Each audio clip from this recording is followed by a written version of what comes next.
liked doing art and I liked doing science after I found out what it was about and I was able to do it. Doing that made me happy, and especially when I could combine the two. That was beyond repair.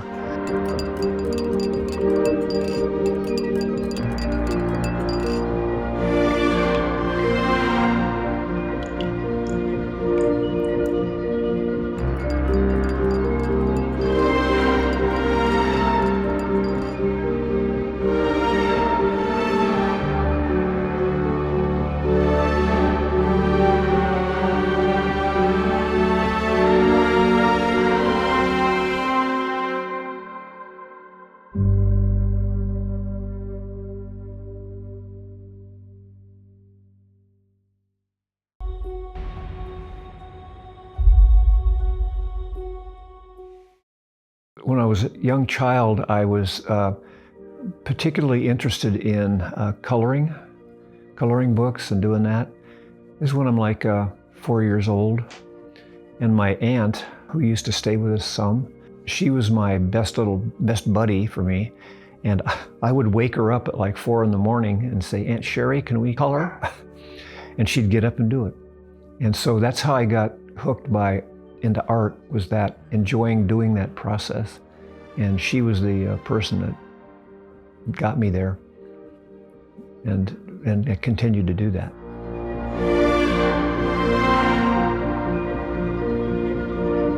From my experience with her, every time I could in school, in grade school or junior high, I would take the art class, do the art, do it and do it well, and usually succeed.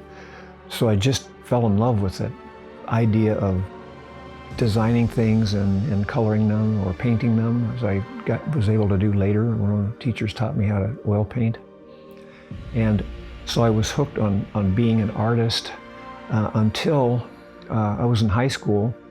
The year that I graduated, Apollo 11 put astronauts on the moon, and it just kind of blew my mind. I wanted to be an astronaut too. So I had a dilemma, and it took a while to sort that out, and I was, trying to trade back and forth. I want to be an artist or an engineer.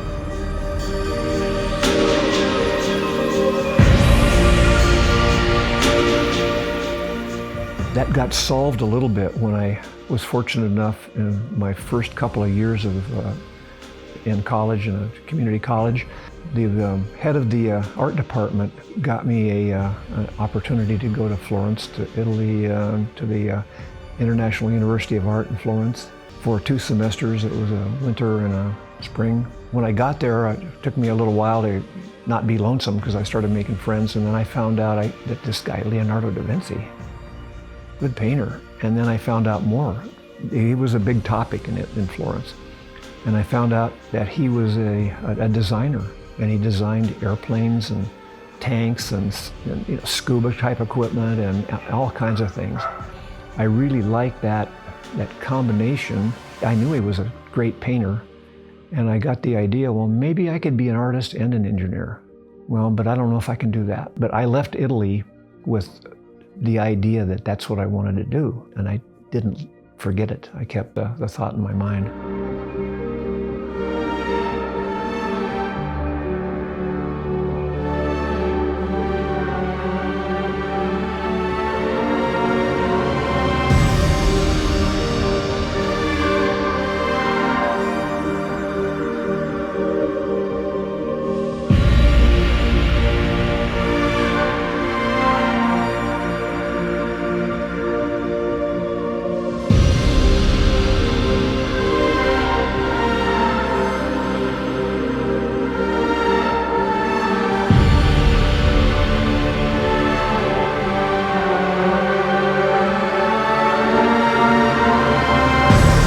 So when I got back from Italy, I went and took a physics class, and the professor there was very nice to me. I was so interested in, he made holograms, with the ruby laser and holographic equipment.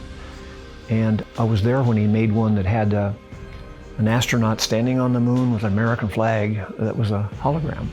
And I said, oh, I'd like to put that into a sculpture. And he went, sculpture, how are you going to put it in a sculpture? And I said, well, I know how to make geodesic domes, and I can make a little one for the ruby laser, and I can make a bigger one to put the holographic equipment in. I think I can put a device on the biggest one where somebody who's interested in seeing that can put their face up there, and it will block the light that I had on that image. And when they put their face in there, the laser turned on, and here's this hologram of an astronaut standing on the moon. Well, I thought I was pretty hot stuff then, because I was going, I saw that, with Apollo 11, and I'm doing it in art now. And he made that and some other things I'd done into a one-man show. And so now I was really hooked. I loved physics, I loved art, and Leonardo was my role model. But I still was, not an artist or an engineer yet. Many, many years ago, back in the, I would say, mid-70s, we met in school, and we were both in college. Rod was finishing up his 4th year, and I was starting my first as a freshman. And my dad had encouraged me to take a communications class, even though that wasn't my major. He said, everybody needs to take a communication class because you communicate, throughout your life with people. It doesn't matter what you do, but you're going to be communicating. So begrudgingly, I took a communication class, and it just so happened Rod was in that class.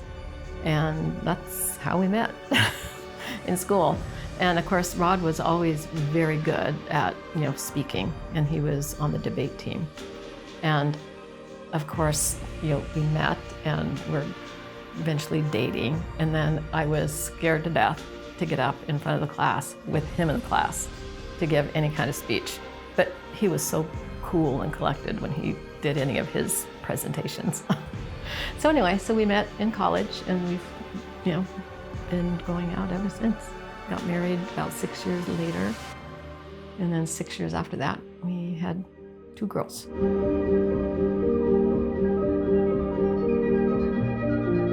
Started out as an artist. So he was an artist. I think when we first met, he was in art school. And he'd always been interested, in kind of the engineering aspects after going to Italy and, learning more about Leonardo da Vinci and how he was an artist and an inventor and an engineer and all that. And so that was kind of like his hero, back then, and to this day, I guess I should say. So he decided to take up an engineering career. And he was interested in science and interested in space. So he took up aerospace engineering. He kind of left the art somewhat and got into the engineering, but when he finished his schooling, he would design airplanes. He was a designer, so he designed airplanes. So there was some art, in that aspect of his, his career at that point. After, being interested in being an artist and an engineer, I ended up having a friend that was an astronaut who cut 3 of my paintings that were in Cusic paintings. And he was an astronaut that was on Apollo 15. He flew the lander down and walked on the moon, and his name was Jim Irwin. I told him I'd like to be an astronaut or, work for NASA. And he said, well, you have to have a PhD in aerospace engineering. And I kind of went, So I held that in my thought process. I ended up going to a school in Denver, and there I did a large painting that was kind of like Botticelli's Birth of Venus, only a Colorado version. That's where I was at the time. And I got that sent to Paris for the American Painters in Paris show. Then I got out of that community college, and I wanted to get accepted into the University of Colorado into the aerospace engineering department. And they wouldn't take me because they didn't have any math. But my brother was a medical student in there, and he was taking calculus. And he said, in the summer, you can take a calculus course, anybody can take it. And he said, if you go in there and pass that course, they will let you into the engineering department. And I went, really? Wow, okay. So I went and did that, and my poor brother, all summer, for 3 months, every day, he taught me algebra, trigonometry, and analytical geometry. And then I could do my calculus homework, and I ended up getting a B in the course, and then they let me into the engineering school. So my brother, once again, always somebody's doing me a favor that helped. So I got in, and that was a heck of an experience because I still didn't have a lot of, technical expertise. I could do calculus, but I ended up doing very well and get up to the bachelor's degree and master's degree, and then finally got a PhD like the astronaut told me I needed to get. And all the time that I was in school, I was painting on the side. It was like this addiction I had to do it. So I had always had paintings going of some kind, or at least one painting. After I got that doctorate, I got a job in New York at Grumman, and I got to be I went in as a design engineer, which is Leonardo was a designer, and he designed airplanes, and I went and got the guy at Northrop Grumman. It was Grumman, it wasn't Northrop yet either. He was the designer that designed the F-14. You've seen the movie Top Gun? That's an F-14. And so he was teaching me how to design airplanes. And I was there for a year and a half. My wife and I couldn't afford to buy a home in Long Island, New York at that level in our career. So we moved. I went to Georgia, which was Lockheed Martin, who I got, and the idea was from there to go out to California to the Skunk Works in a year or so. But they were going to bring a program there that I could work on, and it was one of these hypersonic, bomber programs, and they decided to get out of it. So here I was in Georgia. Lockheed knew that I was a hypersonic expert. That was what my PhD was about. They said, Georgia Tech needs a professor in the fall for flight mechanics, and they need one in the spring for designing airplanes. And I said, well, do I not work for you anymore? And they said, we'll pay you, and they'll pay you, and you can go do that. And I did it, and about halfway through the spring, I got an offer from the Skunk Works in California, a professor that they had that was learning what I was teaching, and he just picked up and finished the coursework that the last, month and a half or something of the curriculum that I'd laid out. They were glad to have me, glad to turn it over to him, so he would be the guy who took it over, and I got to go to California.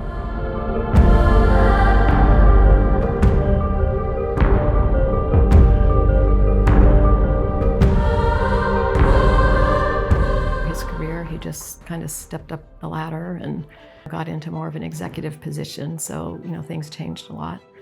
Because of my career in engineering and being a program manager and then eventually a VP, I had this process that they use for doing a system like that.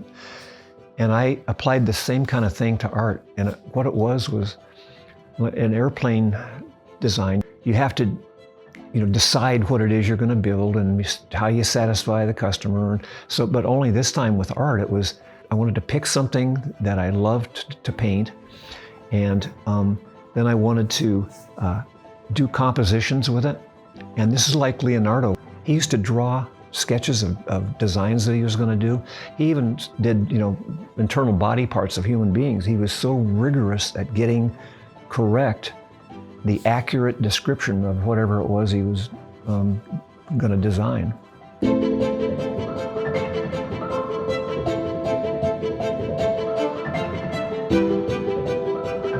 It's so nice to see him. We had the studio built, on our house, and so nice to see him, in here doing like what he loves to do. I mean, he can be in here for hours, and just forget about the time. Sometimes he listens to music. Sometimes he'll listen to like books on tape that are basically related to, physics and astronomy and cosmology and all that. And then sometimes it's just quiet time. I think it just kind of depends on what his mood is or, that kind of thing. So, he just really enjoys doing what he's doing. I usually got up early in the morning, between 4 and 5 o'clock, and I would go in and take whatever it was that I was doing. Let's say in the case of I wanted to do a painting of the sun, I would go in and study everything I knew about the sun, all the way from the core to the different layers in the sun and to the emissions that they emit. and sunspots and all that, so that I would have that when I made the composition. It included that information. And my sun just wasn't a yellow sun. You could see all the way down to the core, and it was kind of transparent. So you could come up the levels and you'd work your way up, understanding what was in the middle, what was in the bottom of it, the very center, what was in the center, and what was on top of it, what they were, what kind of phenomena they were, what color they were, how hot were they. I got that, so I had a really pretty good chance of doing something that was different than just a yellow sun. It had the ability to pretend like you had the ability to look inside of the sun and all the way out. But the first one that I did, that I went, okay, this works pretty cool. I can know what the object is, get a composition for it. The sun starts, let's say in the one case of ours, the sun starts as yellow and it ends up turning into a red giant. That's a different object. It's the same object, but it changed. The evolution of that I had. Now I could paint that painting from the sun to the red giant. And then after that, there was a detonation that left a white dwarf. So see, I got one and then two things and then three things, and I have a painting now that was kind of like Leonardo, and understanding everything about it that you could to do a painting like that. And I would typically do that kind of thinking and stuff in the morning. I always got some exercise to clear my head, usually a bike ride for 10 or 15 miles, and then come back and in the afternoon and the evening paint. And that was a routine I followed for years. Even when I was still an aerospace engineer, I would do that with my paintings on a weekend if I had free time.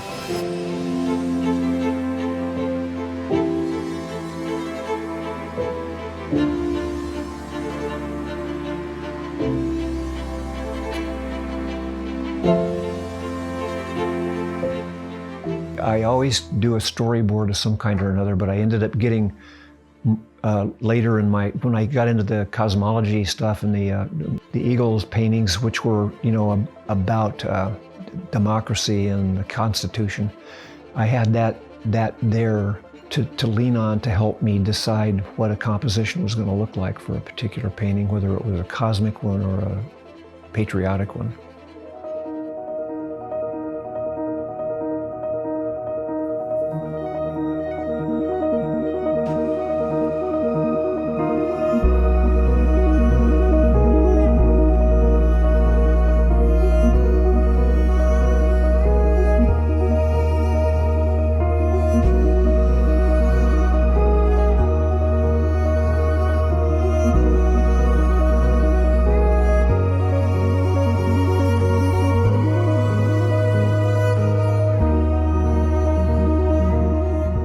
I tried to get a gift that was based on, once again, Leonardo was always my, first one. But Einstein used to do thought process. He's this genius who's doing advanced physics, but he had a job as like a postal clerk. And he would do his week's worth of work maybe in one morning, and then the rest of the time he would do thinking about physics. He lived in a place where right outside of his window there was a tower with a clock on it. And he got into his thought process, and he imagined that if he were a photon that had come to the clock and then was reflected back out, what would he experience? And he realized that if he was moving away from that clock at the speed of light, you only see the clock because the light that hits it comes to your eye. But if you're moving as fast as light, you never see anything but the last image that you saw. That's only the only light that you get coming to you. That helped him, I believe, with not the general theory of relativity, but the earlier one, the special relativity analysis. And see, that kind of thought process is having the wherewithal to imagine that and then turn it into something that was the entire special relativity theory. Now, I'm never going to be able to do that, but I can certainly do it by doing that same kind of process to imagine, what I do between this object changing to this one. How do I depict that? What is it experiencing? So, it gets a little more than just an illustration. I wanted to be able to kind of feel it, feel this object experienced this event and turned into that. And to be able to not only sketch it, but paint it. And because it may be changing, maybe going from, 1,000,000 degrees to 100,000 degrees centigrade, that kind of thing. And having paint that could accommodate you applying that and getting that experience. And that's something that in some of my paintings, when I go to an art show or something, and somebody wants to know, I use that describing what the paint is and how it's working and what it means. So like how the Big Bang, millions of degrees, then it cooled down and started developing particles of mass that didn't exist before. They came from the energy and then created hydrogen atoms, stars, galaxies, galaxy clusters, and everything that was lit up in the world, where it came from and what the temperatures were and what the objects looked like at that time, and how much time had passed until they got to that location. So those are all kind of very scientific things that can be put into an artwork and described if you have been the one to put the painting together and understand it. And that kind of, people like that.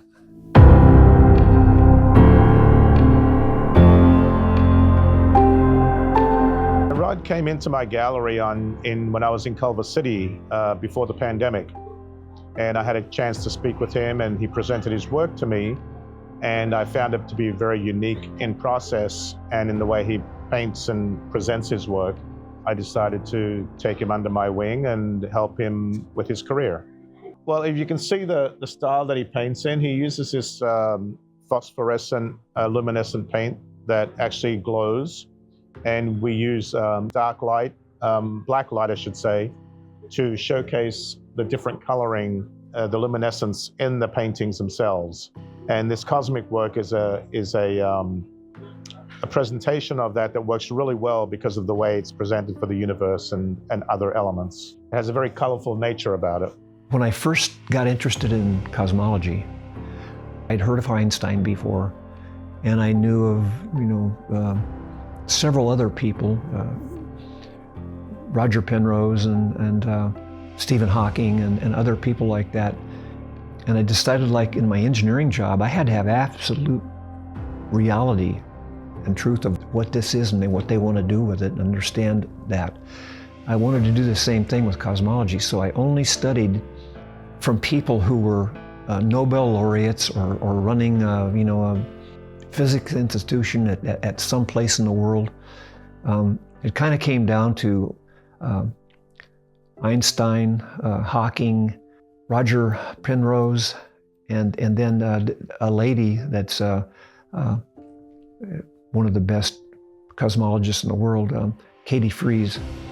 And she's actually now helping me, she's given me some information, briefings that she's done or something, because she knows I'm interested and I want to do it right. I want to do it the accurate way. So I got some of those, able to attend a 4-day Zoom activity. So I got to listen to them set up this new institution, the theoretical astrophysics department, and she's running that. So I've got what I think is, I don't have to worry about the information I'm getting, is it not at least professional and focused on getting the truth. What's reality look like?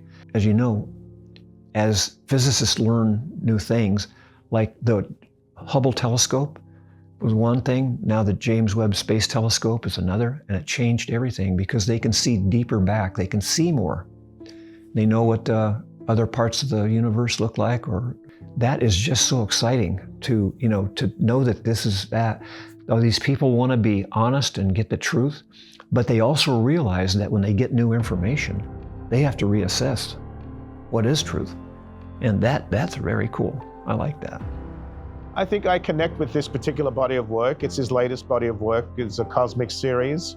He's had some other series that he's worked on, but this one, because of the unique nature of the work, you don't see this kind of work in the art world per se. There is a truth to what he presents in essence, and he explores how to convey universal qualities of our cosmic life, so to speak, in a very visual way, and tries to explain it visually with the different series that he has. Some of it is a bit more abstract with these pieces here, but in essence, there is a truth to the way it's presented. And when he comes to the shows and talks about the work, everybody's quite fascinated to listen and learn about the universe and the way he presents his work.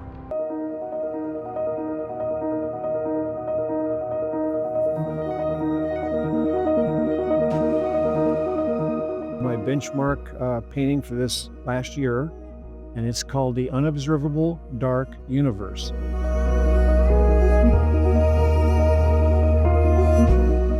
It has objects and events that occurred in our universe that currently the James Webb Space Telescope can pull most of that information down, put it through physicists, and then I can use that as composition for a painting like this.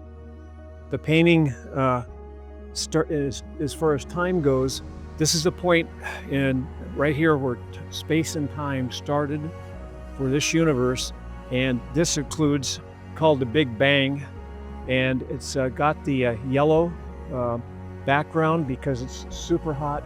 This material right here that's just coming out into the new universe is over 1 million degrees centigrade, and as the universe expands, that's what shows this opening up, is the expansion. The yellow turns into an orange, which is much cooler because the universe is expanded and cooled all of the photons down enough that they could start to generate matter like protons and neutrons that are the nucleus of atoms. This is 10 to the minus 32 seconds. Here is like 1 second. Here's 380,000 years out of the 13.8 billion that there are. After this, it starts after the hydrogen atom is created. The photons can be absorbed by an electron to make light and to release light. The universe lit up. That's at the point the universe had light. These are the atoms that build clouds of dust and gas, and these are stars that are built from that. Also, the dark matter are these objects in dark.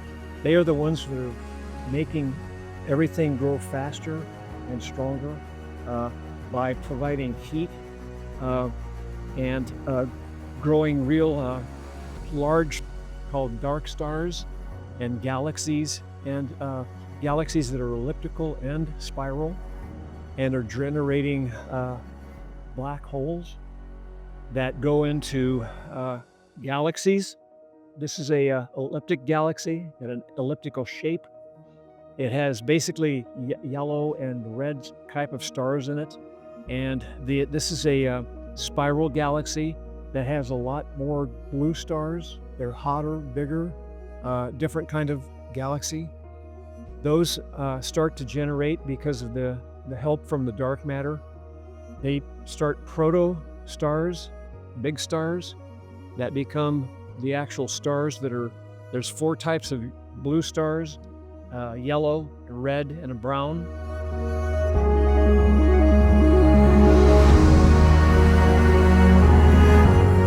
Before that, this area right in here is what I call the birth canal for galaxies. This is what has to happen to generate galaxies. This one turns into a neutron star, a black hole. This one collapses from a blue star directly to a black hole. And this one is a supernova. It could be 20 to 100 times the mass of the sun. Each one of these is a galaxy. A galaxy has 200 to 300 billion stars. They are protected by this dark matter that protects them and feeds them as they continue down through these filaments into what's called the cosmic web.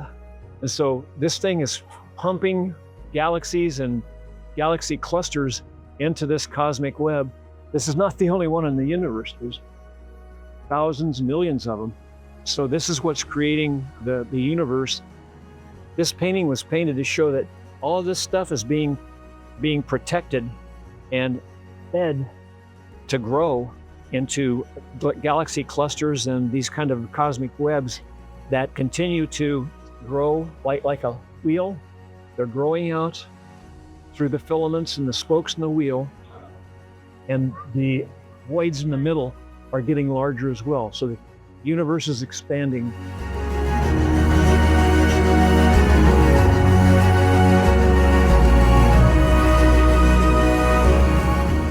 Most people are actually quite surprised that this is actually a reality, and in such a way where he tries to distill visually how the universe works. And they actually learn a lot from the way he conveys his work to them. I mean, there'll be times where people will come here and literally stay with him for almost an hour as he explains each piece in his own way. Another theory that I painted up here, it's called eternal cyclic universe, because this universe turns into that one and that one and that one and that one over time. And that would be over 5 trillion years roughly. What you see in here, this shape in here is called a brain. It's a membrane that's more like a two-dimensional surface, that all of the electromagnetic strong force and weak forces are in here. This is Stephen Hawking and Roger Penrose. That's their theory. And that's I only paint things that come from Nobel laureate kind of guys. They may be wrong, they may be right, but this is the theory that they're following right now and trying to get evidence to prove it.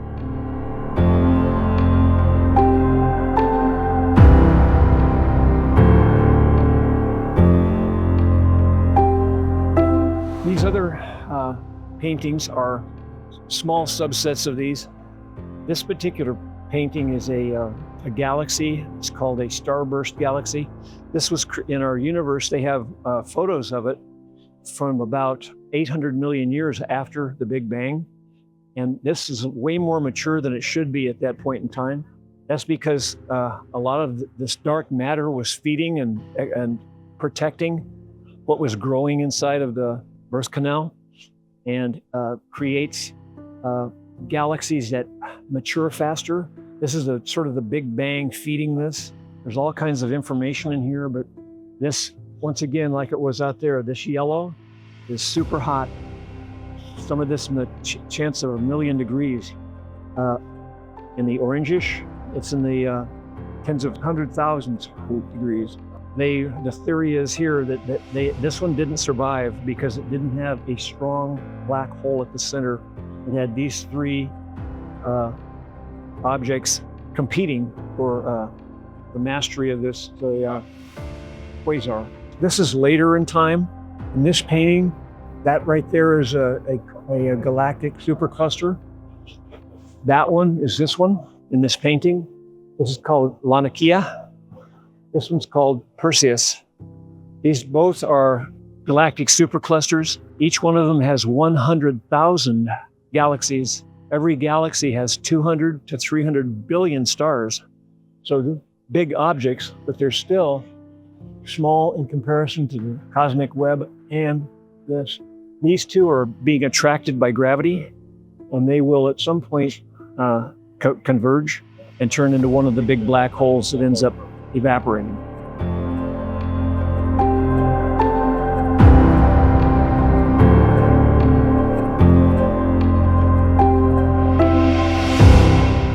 I like his paintings. I love his paintings. I just wish that, more people would be able to understand, what it is that they're looking at, because it's hard to look at the work that he does and to understand how much he puts into it, the time that he puts into it. But you can't understand a lot just by looking at it if you're just a layperson. You just have to, once you start understanding the story, it just becomes really special, what he's doing and what he's trying to communicate, to the world. just about cosmology and the universe and, truth and, that kind of thing. I use acrylic mediums of different kinds. I get the raw material, and sometimes I manipulate that, use the acrylic medium as the way of putting it down on canvas. But I get really excited about getting new effects by, one thing I did kind of by accident. I took some fluorescent paint and I just poured it out on a sheet and different colors and let it not over each other, separate, and let it dry. And then I peeled it off the next day, and I was trying to figure out how to cut it in little bitty pieces. And that's tough. I used a knife, scissors, I used a coffee grinder, and found out that getting the engineer piece of me, how do I make this stuff more fragile so, when I try to cut it, it splinters into little pieces. That's what I want. I don't want all this stuff wrapped around the coffee grinder blade. This thing came to me, I don't know if it was that night I woke up or something, but I just realized I can put it in the freezer and then put it in the coffee grinder. And yeah, it really knocks it down. And then some of this you've seen on the paintings is a result of that sort of a surprise. Something was created by accident in a way. But that's kind of what Einstein did, was he thought about something, pondered on things, and then he would have some kind of an insight that made his gifts to the world, or some of the best, of the humanity's created. I think he's found his thing. I mean, every artist is seeking to be unique, to be themselves, to be different. And that is the essence of a really good artist. And it takes time to develop that. You're trying to create something that's going to differentiate yourself from others. With regard to the finding a way of fragmenting the fluorescent paint and getting it in small little particles was something that I really enjoyed, because it gave me options about what does a painting look like in daylight, in black light, and in no light. And how do I use that knowledge then to do more than just a painting of the Big Bang and all the way to the cosmic website. It gave me a way of demonstrating, for example, with those little fragments in color, I could put in little yellow chips of yellow in part of the background where I was going to paint something, and then let that gradually, and I'd put then the orange in and let that change to a different color, and then from the orange to a red, and then from the red to a purple, and the purple to a blue, and all of those represented in that painting, which you could only see with a really strong black light, showed what the thermal environment was from just microseconds after the Big Bang to 380,000 years later, when stars started, hydrogen molecules formed and we could start to generate stars. So I got this way of telling stories about not just electromagnetic, colors and light, but looking deeper into what's dark matter, where is it, and how do you represent it when you do a painting? How can you include it in there and do it? And you can use a powerful flashlight to say, okay, now we're like the James Webb Space Telescope. We're looking out using techniques that can help us see or understand where dark matter is and all that. And so that got me really interested in really focusing in on Katie Fries's work with, black holes, dark matter, dark stars, and all that, which are just cutting edge, astrophysics right now. And felt like I was, playing in a world where they might be interested in seeing that. And that's where I think I got some of the help from, and having the right information to start with. I think what Rod he's found his uniqueness, in a sense. And when you explore his work and you look at his work, it's very different from everything else that you see in the art world. And I think that's what I like about it, is because it takes many, many years for an artist to find themselves, in a way, to find their uniqueness. And I think Rod has finally found something that he could call his, and nobody else does what he does.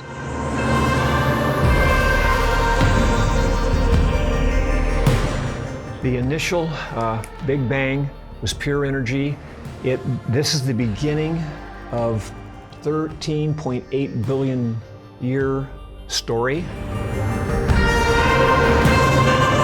And so right about here, this is where all of the subatomic particles are hot, and quark and gluon plasma. This is about 1 second after the Big Bang, right up here. That's when neutrons and protons started to be created, and other particles there that are created. But the real hero of the story here is down here. This would be at 380,000 years after the Big Bang. Hydrogen atoms exist not only with a nucleus, but with electrons bound to them, plus charge. Electrons are negative charge, they're connected together. And then the photons that come into the electron in the atom cause a lot of new energy to go in. And this is looking at it from a quantum perspective.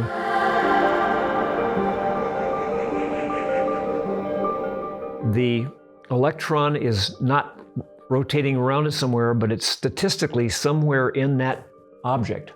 When the photon comes into it, it adds another level of energy and it changes the shape of the basic object.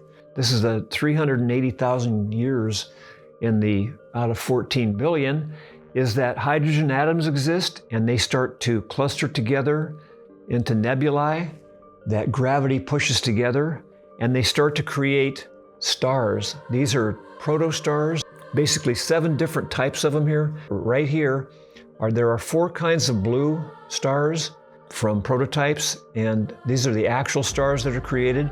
Let's start down at the bottom. Like the brown dwarf doesn't do much and goes on for, trillion years. A red dwarf is created and it does the same kind of thing, but there is a way for it to actually turn into a white dwarf, which is a very important particle or a star in the future. This is the yellow star. It's like our sun, and it goes along for about 9+ billion years before it runs out of hydrogen and helium, and that causes it convert into a red giant that is unstable, and after some of the occurrence, the energy is used here, it dissipates, and what's created is a supernova, the result of a white dwarf at the end. The first blue star, this is probably about 4 to 8 times the mass of our sun. All the blue stars are rock stars. They live hard and die young. The first one in the 4 to 8 times the mass of our sun has also a red giant effect, and it has a supernova, and what comes out of that is a neutron star, which the star is basically made up of neutrons. The next blue star up, this is the one where the star never turns into a red giant. It basically gets to a point where there's another supernova, and what remains there is a small black hole that is one of the gravity engines of the largest type. Third blue star is so dense, it's probably in the 20 times the mass at least of the sun, and it at some point from the blue star compressing down, it turns into a black hole. And this is a fairly sizable, very sizable actually, black hole that can connect with these other black holes and neutron stars and white dwarfs to start to create what's called a quasar, which is in almost all galaxies, it's called the active galactic nucleus. It becomes the nucleus of galaxies. Finally, the biggest blue star, when it detonates, it's a supernova, and what that does is it scatters all kinds of materials in the elements table that are much heavier and much more varied than hydrogen and helium.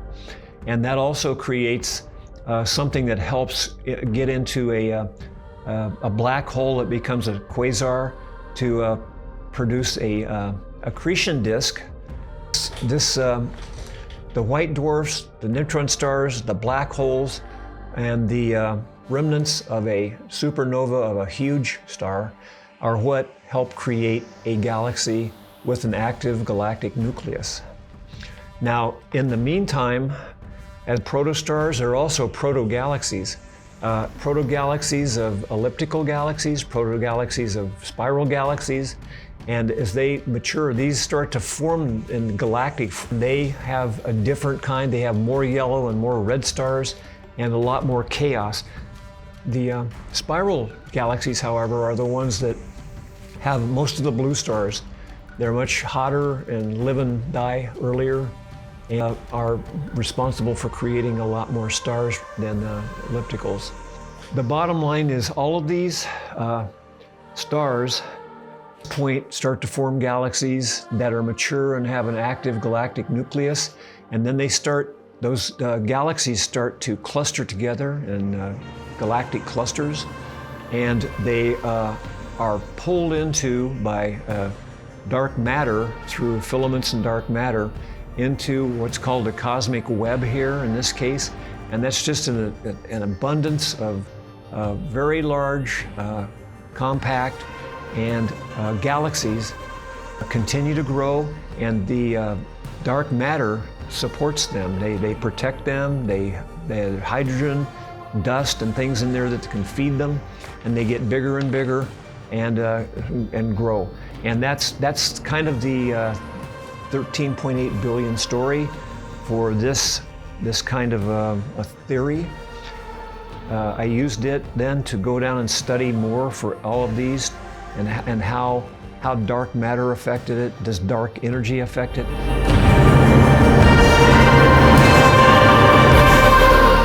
So this was my storyboard. I studied this. This is about 2 or 3 years. I studied particle physics, quantum mechanics, astrophysics, and some cosmology to put this all together and into a story. That's how I operate. I have a very storyboard used to paint objects and events that occur with those objects, and then use it to tell a story to people who might be interested in this that are my followers.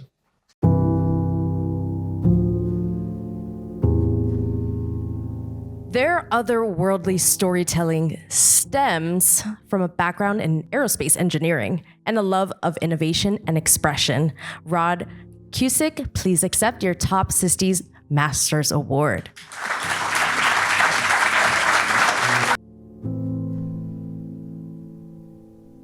With my background in science, technology, engineering, and math, I like to tell stories that help people who don't understand the challenge we're facing to understand it and to help. And I'm so grateful to be a member of this group. Thank you.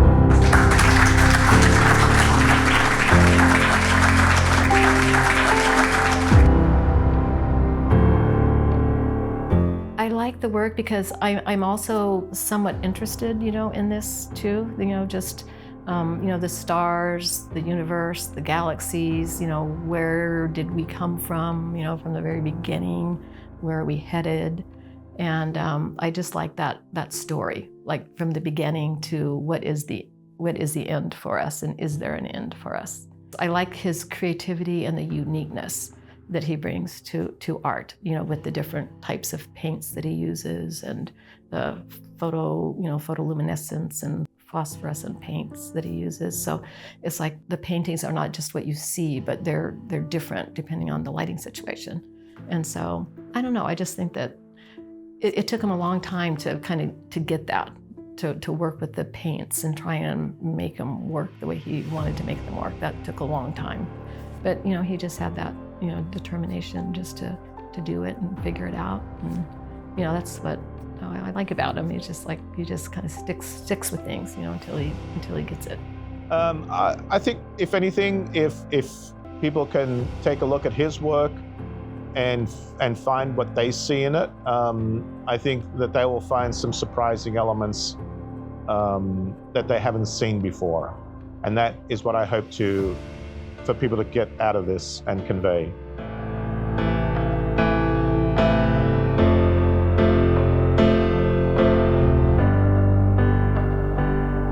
I remember when I was a kid, not a little baby, but getting up into how boys are boys. My brother and I were told by our parents that we were young guys, we can go and do what we want to do and play what we want to play, but the only thing we can't do, the only way that we might get punished, was to lie about something.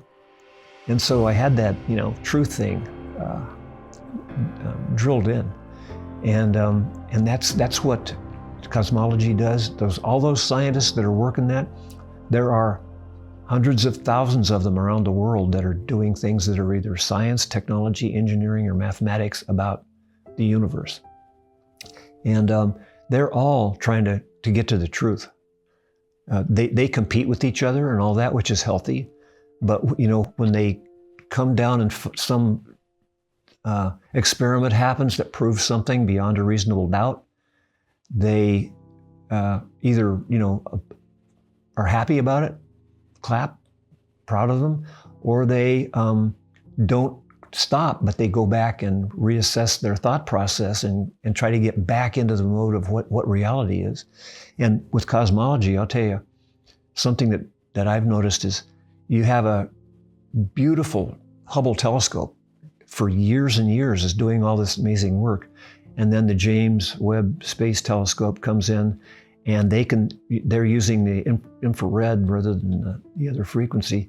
They can see through things that Hubble couldn't see through. They can see, Hubble was, looking at it, thought the universe was probably about 14 billion years old.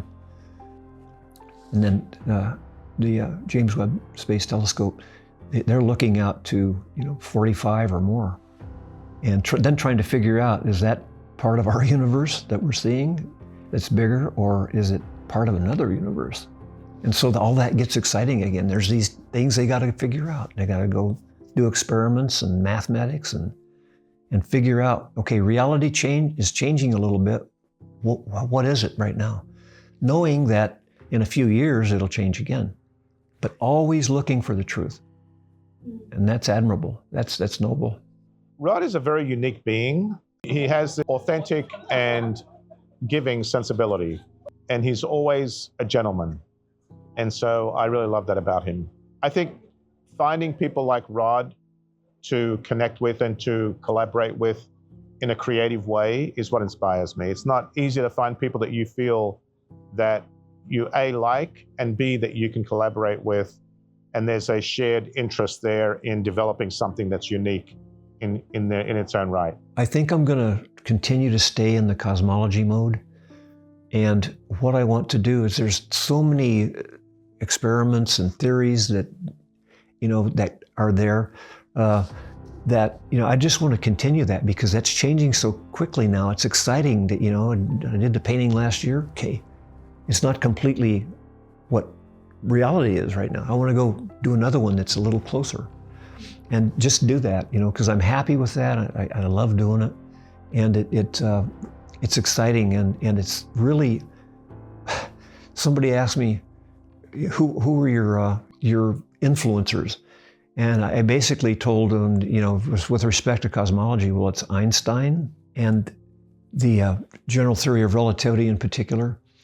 And then I said, there was a song in the 70s that was about people who, for feeding their mind. Well, they were talking about, some funny mushrooms. But I said I'd like to feed my mind with things like Einstein's special theory of relativity, or in general relativity, or some of Stephen Hawking's, about how black holes at some point in time evaporate. And, those things, they're more they're a real vein than they used to be. And I like staying current with that, feeling like I'm not the star of that the scientists are, but I'm a fan of them. So, and I want to be able to help other people understand it, because it is exciting. And maybe more people will get into truth is important, and learning to do science, technology, engineering, and mathematics for their own pleasure. He's a very kind of sensitive person, and can get emotional. He's very driven. He is a very honest person, always searching for the truth. And he has absolutely wonderful work ethic. I mean, he's just, always hardworking and driven and dedicated. And he will keep at something until it's the way he wants it, until it's right. Very loving, good family man, great with his kids, just kind of wants the best for everybody.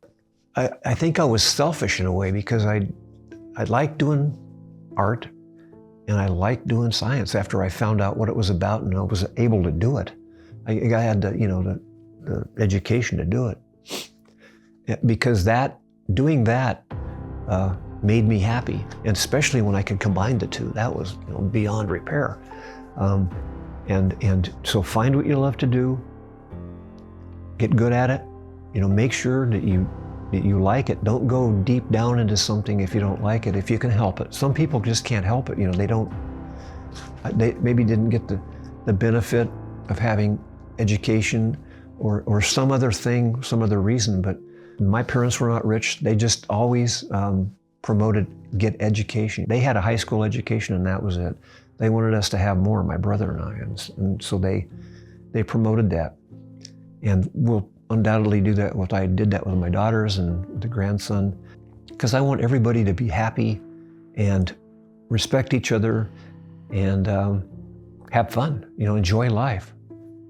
It doesn't make you an evil person. Then you enjoy it and you respect other people. What could be better than that?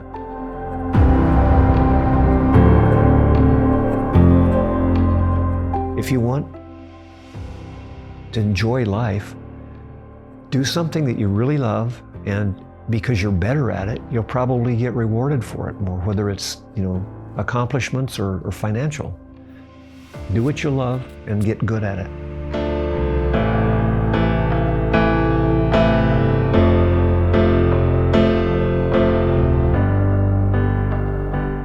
Today, I have the honor to present the award to some of the artists who are present. I'm going to call Mr. Rod Cusic.